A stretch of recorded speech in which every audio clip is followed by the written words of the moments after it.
By the age of 27, I had 13 bullets enter my body. But at the age of 14, the violent world of the game looked like the safest place to be. There are three primary reasons that youth join a gang. But the first and maybe most compelling reason was safety.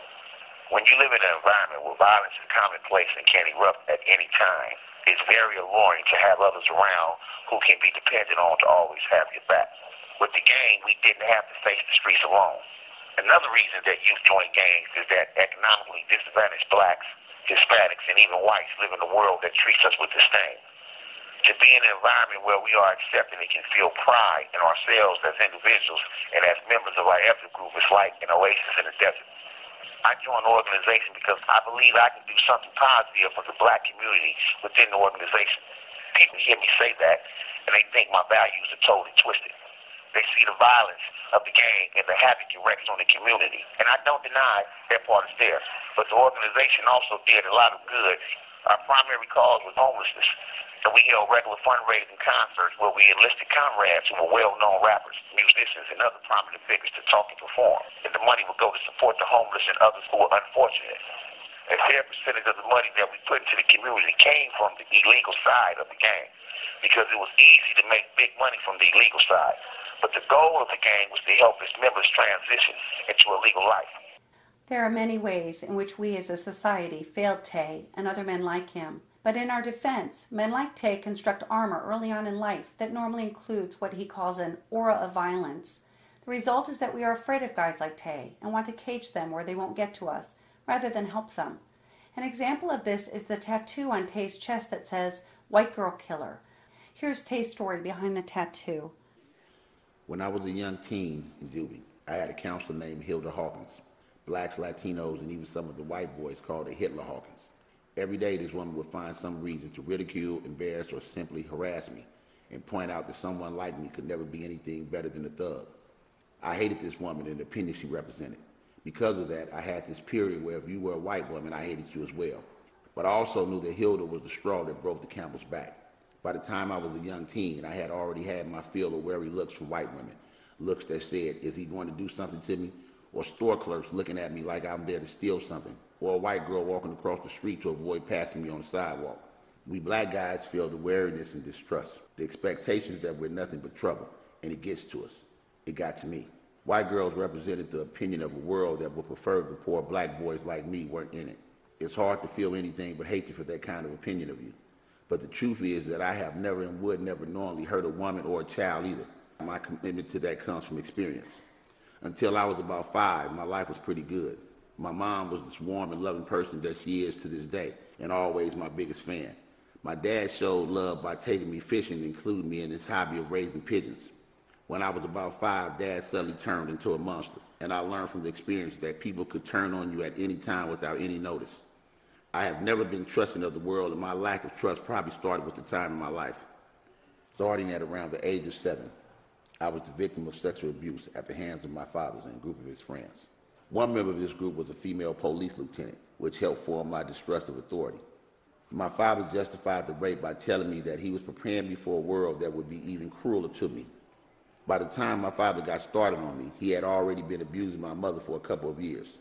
I would hear flesh pounding flesh behind their closed doors at times. My mom would beg for him to just kill her and get it over with. I would cry because I felt completely helpless to do anything to help her. In the streets, we were taught that to expose yourself as having been a victim of any circumstances was to expose a weakness that others would take advantage of. We never got the chance to take care of the pain that came with our trauma.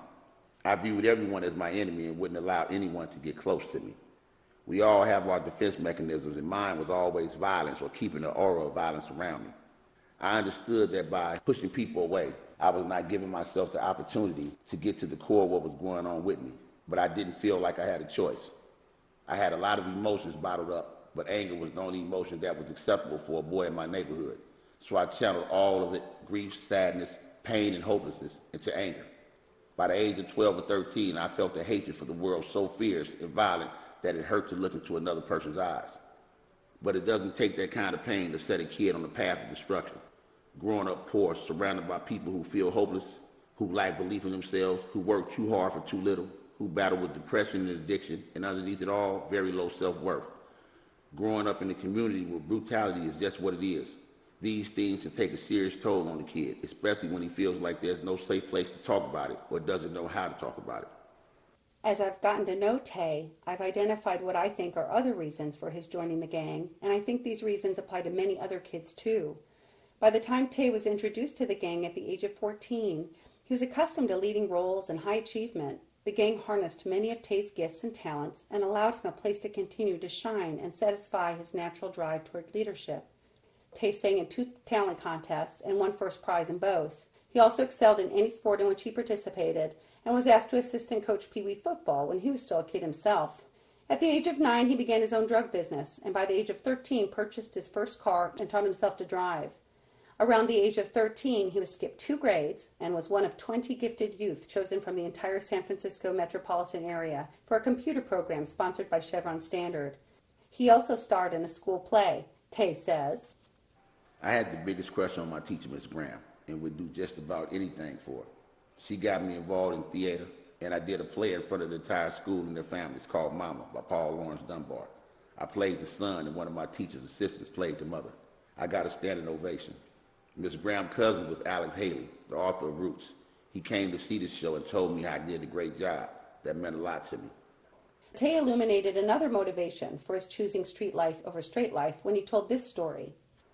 Starting around the age of 9, I was mostly raised on my Aunt Jean's lap, while she hosted high-stakes poker games with pimps, prostitutes, drug dealers, and even members of the Oakland A's and Raiders sports teams.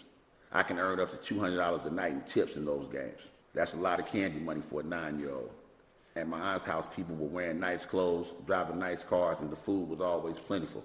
The life these guys was living looked exciting, whereas the majority of the people I knew who were living legally were working hard and struggling. I was too young to appreciate the deeper rewards that came with the honest, hard-working life, so that life didn't seem to have anything to offer me. I also didn't believe I belonged in an honest life. I bought into what people like Hitler Hawkins thought about me, that I was and would always be nothing more than a thug. Maybe a very successful thug, but still a thug. The illegal life seemed like the life I was born for. Had I not met my wife, Laura, I may never have entertained the idea of leaving the gang and criminal life. Since childhood, everyone had preconceived notions about who I was. Laura didn't come with those stereotypes and patiently let me show her who I am. She helped me see the underlying good in me and the same underlying good in others. We are truly the oddest couple on the planet. I've been an illegal magnet my entire life, and she has walked on the side of the law for hers. We met 18 years ago and have been married 10 of those years. Apart from my grandmother, she is the nicest and gentlest person I have ever known. We have taught each other a great deal that I don't envision a life without her. But it's very painful at times because I have so little to offer her from my position in prison. I felt the one thing I can offer her was to try to be the best man that I could be, and to do that meant leaving a life. My decision to leave the organization may not seem serious or important in your world, but for me it was like a guy who started as a busboy at Burger King, then the cashier, then the cook, the manager, and then one day he's CEO. The organization was my Burger King. I rose through 8 levels of the organization and was 16 months away from being shared CEO of it when I left for the love of a woman and because some thought that it was the right thing to do. But it was very hard. At age 9, I began finding ways to make my own money, so financial independence has been important to me for a very long time. But the take-home pay from prison jobs after my restitution is paid is about 34 cents an hour. And so if I was going to go the legal route, I had to depend on my wife for money. I had never had to think about whether I could afford to buy something and couldn't do this on my wife's salary. This combined with hating being dependent on anyone made going back to my old ways very tempting. After leaving the gang, I was so filled with hatred about everything associated with myself. It was so low that I didn't want to be around. But I was too much of a coward to take my life the conventional ways. So I thought I'd destroy myself from the inside out with hard drugs, which I hadn't used since my experimentation as a young teen. I chose meth as my method of slow suicide. But lying to my wife and mother, 2 women who had never been anything but loving and kind to me, got to me. One day I realized that I didn't like the person that I had become, and I never touched meth again after that day. I also lost the friendship of my comrades. Some of them looked down on my decision, and some wished that they had the courage to do what I was doing. But regardless of their viewpoint, I had broken my vow to be part of the Brotherhood for life, and that made me an outcast with guys who had been in my life for decades. When a member of the Dagara tribe of West Africa breaks the rules, the consequence is that the entire tribe encircles the man, tells him what they appreciate about him, and then sing him a song written just for him that was assigned to him before his birth. The goal of this ritual is to remind the man who he really is, of his gifts, innate goodness, and purpose in this world. The repeat offender rate in the Dagara tribe is close to 0%, while here in the U.S. it is between 43 and 78%. Tay thinks along the same lines as the Dagara tribe. He says, "We've got to give these guys something very bright to move toward. They have to believe in themselves, believe that there's good inside of them, believe that it's possible for them to create a life on the legal side that is happy, and most of all, they must believe that they are worthy of having a life that they can feel proud of. What helped me more than anything to move into the straight life was the people who believed in me, who saw the good in me and believed that I could be a positive force in this world. They made me believe it too."